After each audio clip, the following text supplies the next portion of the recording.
आज़म नरेंद्र मोदी ने पाकिस्तान को दहशतगर्दी का जिम्मेदार करार दिया। मोदी ने पाकिस्तान को खित्ते का विलन खुद को मजलूम बनाकर पेश करने की कोशिश। मैं हूं किरण नाज़। नाज़रीन, न हुई तहकीकात, न कोई छानबीन, न कोई सबूत, न ही कोई गवाह, लेकिन इंडिया ने पहलगाम वाक़े का इल्जाम पाकिस्तान पर धर दिया। हसन साहब, पाकिस्तान भारत के दरमियान जंग के बादल मंडलाने लगे हैं। आपके ख्याल में अगर जंग हुई तो ज्यादा नुकसान किसका होगा? इसी बीच एक बड़ी खबर आपको बता दें, इंडियन आर्मी ने पाकिस्तान को दो टूक मैसेज दिया है। बड़ी खबर आपको दे दें, यह मैसेज वीडियो के जरिए दिया गया है। सेना ने जंग की तैयारियों का एक नया वीडियो जारी किया है। कहा है कि इंडियन आर्मी जंग के लिए हमेशा तैयार है। इसी अजीम शान और जदीद तरीन फतीन टेक्नोलॉजी पर मोदी सरकार को 7 तोपों की सलामी। नरेंद्र मोदी बोले हैं कि जिन्होंने ये हमला किया है, ये आतंक किया है, उनको सपोर्ट करने वालों को मैं कल्पना कर रहा हूं कि उनको इससे बड़ी सजा मिलेगी। बची खुची जमीन को हम मिट्टी में मिला देंगे। मोदी की हठधर्मी ने भारत को एक आलमी बदमाश, वो गुंडा नहीं होता, वो बना के रखा। नरेंद्र मोदी अपने आप को एक तारीख साज हिंदू लीडर साबित करना चाहता है। भारत में अगर बादल भी गरजें तो फौरी तौर पे उसे दहशतगर्दी का नाम देकर उंगली पाकिस्तान की तरफ उठा दी जाती। मोदी सरकार है, उसने गालिबन इस जिंदगी के अंदर सिर्फ हुकूमत और फौज का ही किरदार रखा है, बाकी तमाम लोगों को निकाल दिया है। खासतौर पर भारत में हकीकी जिंदगी को बॉलीवुड की फिल्म समझ ली है। अल्लाह करे ये बादल जो हैं ये बरसे बगैर गुजर जाएं। तो एक ही मुल्क है, हिंदुस्तान, भारत, इंडिया, जो मर्जी कह लो। मुसलमान ममालिक हैं कमो बेश 55 के करीब, अंदाजा लगाओ। ये एक दूसरे को मुकम्मल तबाही से दो चार कर देते हैं, चूंकि इससे कम पे काम होगा नहीं। फिर हम लाते हैं टॉक शोज और अनलिमिटेड एंटरटेनमेंट सिर्फ YouTube पर। अगर आपने अभी तक हमारा चैनल सब्सक्राइब नहीं किया तो अभी सब्सक्राइब करें और बेल आइकॉन को क्लिक करके हमारी लेटेस्ट वीडियोस के बारे में अपडेट जानें। मैं कहता हूं कि अगर इस दफे भी किसी तरीके से बाय सम मिरेकल आप बच जाएं जंग से, आप समझते हैं कि मोदी के इसके रहने में और फिर ऐसे मौके नहीं आएंगे? How many times will you just बैरली escape war? Narendra Modi का पाकिस्तान पर इल्जाम लगाना ऐसा है जैसे बिच्छू दूसरों को जहर आलूद होने का ताना दे। खुद को अमन का ठेकेदार जाहिर करने वाले नरेंद्र मोदी दरअसल खित्ते में बदअमनी के सबसे बड़े सहूलतकार हैं। उनकी पॉलिसीज नफरत, तासुब, तशद्दुद के सिवा कुछ भी जगह नरेंद्र मोदी के मुजालिम की दास्तानें बिखरी पड़ी हैं। मगर मजाल है कि वो अपने गिरेबान में कभी झांक कर देखे। झूठ, प्रोपेगेंडा, मुनाफकत, ये है मोदी सरकार का असल और मकरूद को दुनिया का सबसे बड़ा सो कॉल्ड जमहूरी लीडर कहलवाने पर बाज़ी। मोदी की तारीख दानिला इल्मी की इंतहा है।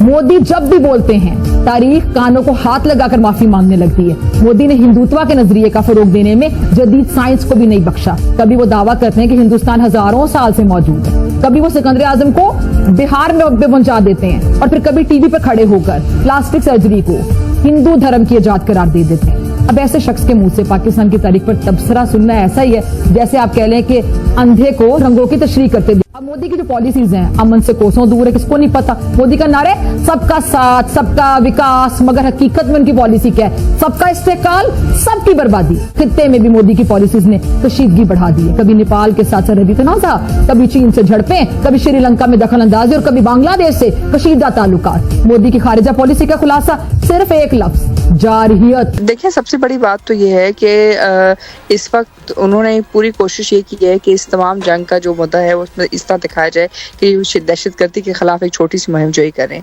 जबकि हकीकत इसके बरक्स है। हकीकत ये है तो जो चीज़ करने की कोशिश कर रहे हैं उसके अंदर वो एक ना तो इस खित्ते के अंदर एक बड़ी जंग की बुनियाद रख रहे हैं, लेकिन उसके साथ साथ ये भी वाज़ेह कर रहे हैं कि तमाम दुनिया के लिए कि हिंदुस्तान बैनुल-अक़वामी जो माहिदे हैं उसकी कोई वक़्त नहीं है।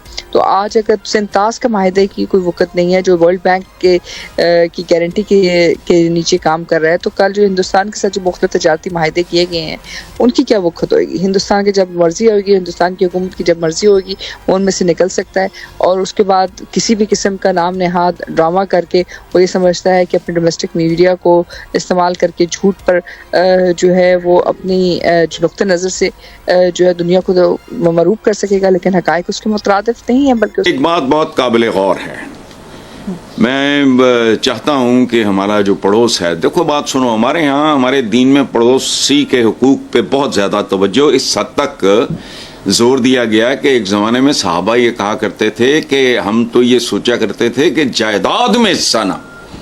अच्छा, पड़ोस सिर्फ इंडिविजुअल्स के या खानदानों के नहीं होते, मुल्क भी पड़ोस उनका एक बार। तो एक बात मुझे नहीं मुझे वो अजीब सी लगती है, इन लोगों को लगती होगी, इंडियंस को नहीं कह रहा मैं इंडिया के बारे में कोई बात करूंगा तो उनके अवाम उसमें से खारिज हैं। जो रूलिंग एलीट होती है, सियासतदान की अपनी एक खबासत होती है, वो और बात है। अच्छा, पूरी दुनिया में हिंदुओं का, हिंदू बिरादरी का, हमारे अपने हम वतन हैं, यहाँ सिंध में बेशुमार हिंदू हैं, तो एक ही मुल्क है हिंदुस्तान, भारत, इंडिया, जो मर्जी कह लो। मुसलमान ममालिक हैं कमो बेश 55 के करीब, अंदाजा लगाओ। ये एक दूसरे को मुकम्मल तबाही से दो चार कर देते हैं, चूंकि इससे कम पे काम होगा नहीं। फिर वो जो है ना, एक मिसरा के बाद चल निकली है, अब देखें कहां तक पहुंचे। तो मुसलमानों के तो मुल्क अल्हम्दुलिल्लाह टचवुड चश्मे बदूर खत्म ही नहीं होते। कबड़ा किसका होगा ये आप अंदाजा लगा लो।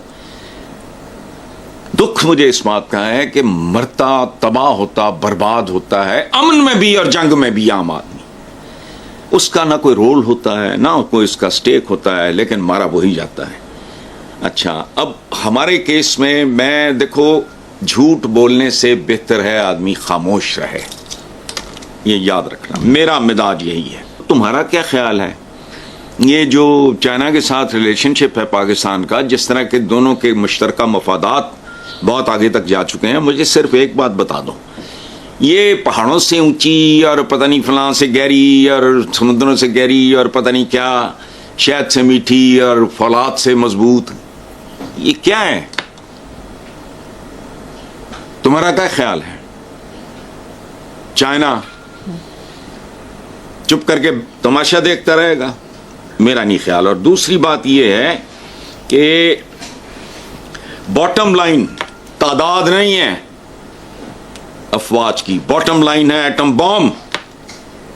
खत्म, बेईमानी हो जाती है वहां, या आपकी फौज 2 गुना है या 10 गुना है। बस एक बार ये जहन्नुम का दरवाजा खुल गया तो फिर मेरे जैसा बंदा जो किसी के भी दुख पे, महरूमी पे, ज़ाहिर है हम इसी तरह के लोग हैं, तो फिर तो मैं भी नहीं चाहूंगा कहीं रुके।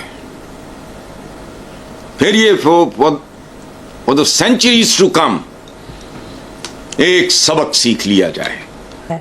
और इस वक्त सारी दुनिया में 2 नापाक वजूद मौजूद हैं, एक भारत है और एक इसराइल है। और मैं ये बड़ी जिम्मेदारी से बात कह रही हूँ। अब से चंद घंटे पहले इसराइली वजीर आजम नेतन्याहू ने नरेंद्र मोदी को फोन करके हिमायत का यकीन दिलाया है। इसराइली वजीर आजम कह रहे हैं कि वो मोदी के साथ कंधे से कंधा मिलाकर खड़े हुए हैं। यकीनन हम भी तोड़ेंगे ये कंधे। अब आखिर में जरा आपको वापस पहलगाम वाकई की तरफ लेकर चलती हूँ।